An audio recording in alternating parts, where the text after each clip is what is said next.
بسم اللہ الرحمن الرحیم نحمده ونصلی علی رسولہ الکریم اما بعد۔ تعارف سورہ قاف۔ سورہ قاف کے تعارف سے پہلے کچھ باتیں قرآن مجید سے متعلق سمجھ لیں کہ قرآن پاک میں کل 114 صورتیں ہیں اور 30 پارے ہیں اور 7 منزلیں ہیں۔ صورتیں جو ہیں کچھ مکی ہیں، کچھ مدنی ہیں۔ مکی مدنی ہونا اس لحاظ سے نہیں کہ وہ مکہ میں ہی نازل ہوئیں اور وہ مدینہ میں ہی نازل ہوئیں، بلکہ نبی پاک صلی اللہ علیہ وسلم کی نسبت سے ہیں کہ جب تک ہجرت نہیں فرمائی تھی تو آپ صلی اللہ علیہ وسلم مکی تھے۔ جب ہجرت فرما لی تو آپ مدنی ہو گئے۔ تو ہجرت سے پہلے جو نازل ہوئیں وہ مکی صورتیں کہلاتی ہیں اور جو بعد میں نازل ہوئیں وہ مدنی صورتیں کہلاتی ہیں۔ تقریباً 85 صورتیں ہیں جو مکی ہیں اور 29 صورتیں ہیں جو مدنی ہیں۔ مکی صورتوں کی آیات عام طور پر مختصر ہوتی ہیں، چھوٹی چھوٹی ہوتی ہیں، کیونکہ نئے نئے لوگ مسلمان ہو رہے تھے۔ چھوٹی چھوٹی صورتیں، چھوٹی چھوٹی آیات والی صورتیں نازل ہوئی تاکہ یاد کرنا آسان ہو۔ آپ دیکھیں آج کل بچوں کو جو قرآن پاک حفظ کرانا شروع کیا جاتا ہے تو آخری سپارے سے کیوں شروع کرایا جاتا ہے کہ اس کی آیات چھوٹی چھوٹی ہیں تو ادھر جلدی بچہ آسانی سے یاد کر لیتا ہے۔ اور جو مدنی صورتیں ہیں وہ زیادہ تر لمبی ہیں، تفصیلی ہیں، لیکن اس کا یہ مطلب نہیں کہ کوئی مکی صورت تفصیلی اور لمبی نہیں ہے یا کوئی مدنی صورت چھوٹی نہیں ہے، یہ اکثریت کی حساب سے بات ہے۔ پھر جو مکی صورتیں ہیں اس وقت ابھی مسلمانوں کے پاس اقتدار نہیں تھا، سلطنت نہیں تھی، صرف دعوت، تبلیغ، توحید، رسالت، قیامت اور قرآن پاک کی صداقت، پچھلی قوموں کے واقعات، قیامت کے حالات، تسلی، یہ چیزیں ہوتی تھیں۔ جبکہ مدنی صورتوں میں احکام بیان ہوتے تھے، قوانین بیان ہوتے تھے،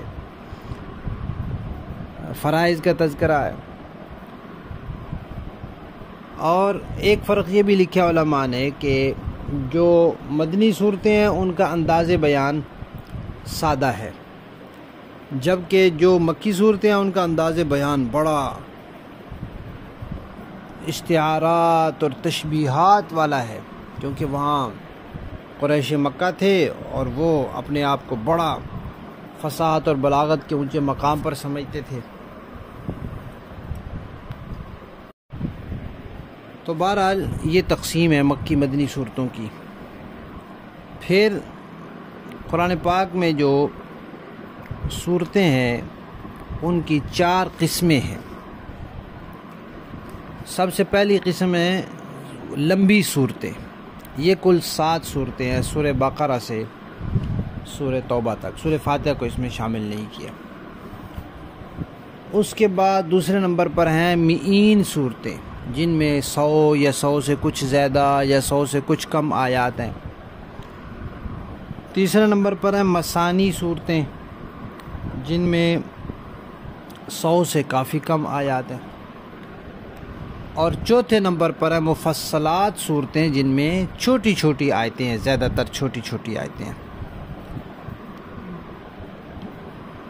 اور یہ جو مفصلات شروع ہوتی ہیں، بعض علماء نے کہا ہے کہ سورہ حجرات سے اور بعض نے کہا ہے سورہ قاف سے، جو اب ہم سورت شروع کریں گے، یہاں سے سورہ ناس تک یہ ساری مفصلات کہلاتی ہیں۔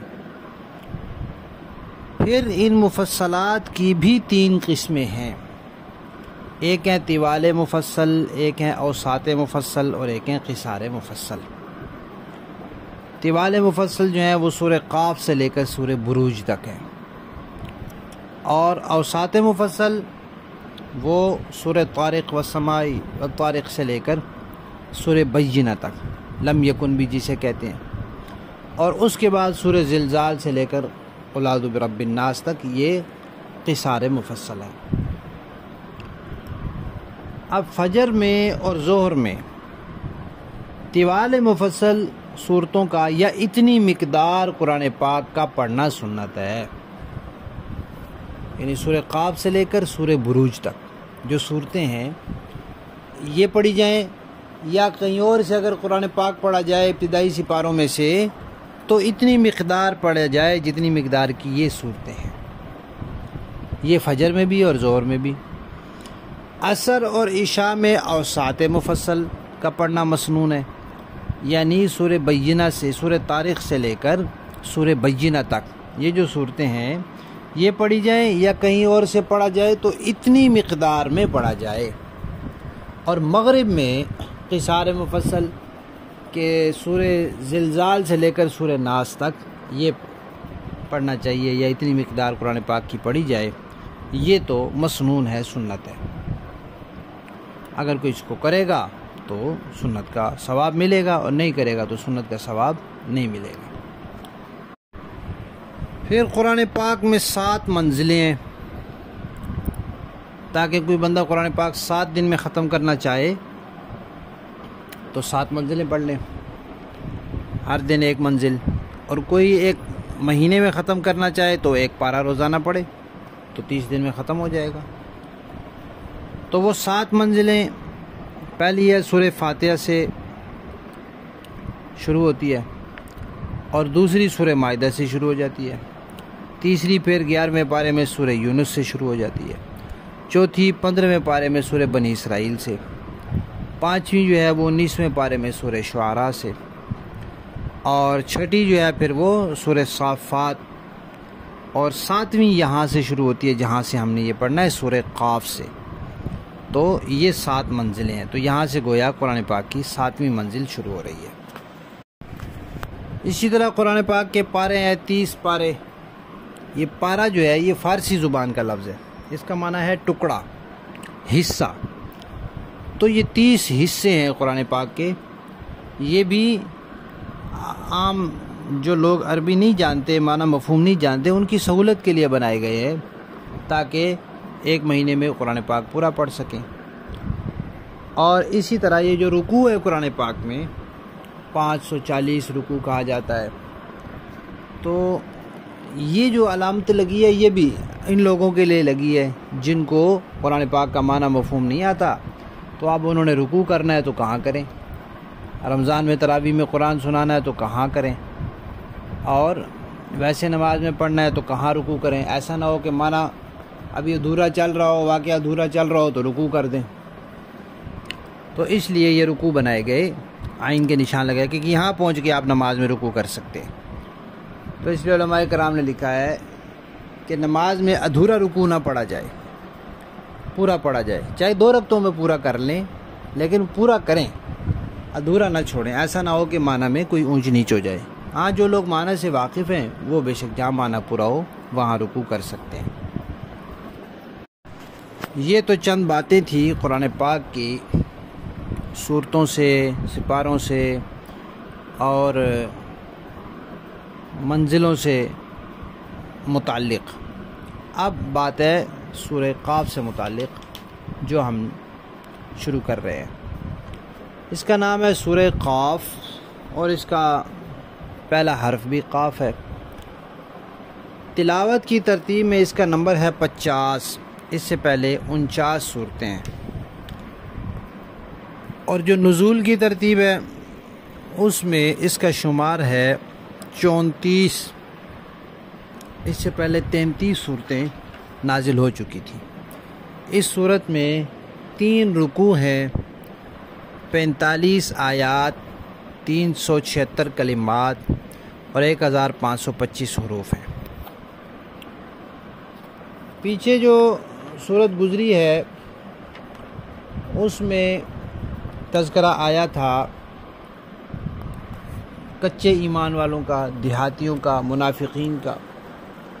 اب تذکرہ آ رہا ہے جو کھلے کافر ہیں، پکے کافر بے ایمان، ان کا تذکرہ آ رہا ہے کہ آخرت پر ایمان نہیں رکھتے، ان کا تذکرہ ہے۔ اور اس صورت کا جو مرکزی موضوع ہے وہ ہے قیامت اور اس کے اندر جو بدلہ دیا جائے گا اس کو ثابت کرنا۔ آخرت، قیامت، مرنے کے بعد کی زندگی، حساب کتاب، یہ سب باتیں اس صورت کا مرکزی موضوع ہے۔ اور آخرت کا جو مضمون ہے وہ ہمیں معلوم کس کے ذریعے ہوا؟ نبی کے ذریعے۔ تو پھر کچھ نبی اور نبوت اور رسالت کا تذکرہ بھی اس میں آیا ہے۔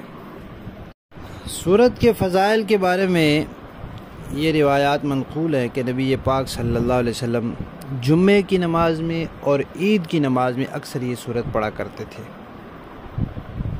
اور اس وقت کی بعض صحابیات فرماتی ہیں کہ ہمارا گھر قریب تھا، جمعے کے خطبے میں نبی پاک صلی اللہ علیہ وسلم یا نماز میں یہ تلاوت فرمایا کرتے تھے، تو وہ سن کر یاد ہو گئی تھی۔ آخرت کا جو عقیدہ ہے اس کی اہمیت بٹھائی گئی ہے، اس لیے کہ یہ عقیدہ اگر پختہ ہو جائے تو یہ پھر انسان کو محتاط کر دیتا ہے، حساس کر دیتا ہے، ہوشیار کر دیتا ہے، اس کے اندر ذمہ داری کا احساس پیدا کر دیتا ہے کہ میں نے ہر چیز کا حساب دینا ہے، تو پھر وہ اس کو راہ راست پر لانے میں معاون ہوتا ہے۔ نیکیاں کرنا آسان، گناہوں سے بچنا آسان، جو ہو چکے ان سے توبہ کرنا آسان، کیوں؟ آگے حساب دینا ہے، تو اس حساب سے پہلے اپنا معاملہ صاف کرنے کی پھر انسان فکر رکھتا ہے۔ پھر جو قومیں پہلے گزر چکی ہیں ان کا تذکرہ کیا گیا، اس میں اشارہ کیا گیا، اور مکہ والوں کو خبردار کیا گیا کہ بھئی دیکھو، جیسے وہ قومیں اپنے پیغمبر کی بات نہ ماننے کی وجہ سے ہلاک ہوئیں، تم بھی ایسے ہی ہلاک ہو سکتے ہو۔ انہوں نے بھی پیغمبر کو جھٹلایا اور تم نے بھی پیغمبر کو جھٹلایا، تو پھر جو سزا ان کو ملی تمہیں بھی ملے گی، لہذا تم باز آ جاؤ۔ تو اس طرح یہ صورت قیامت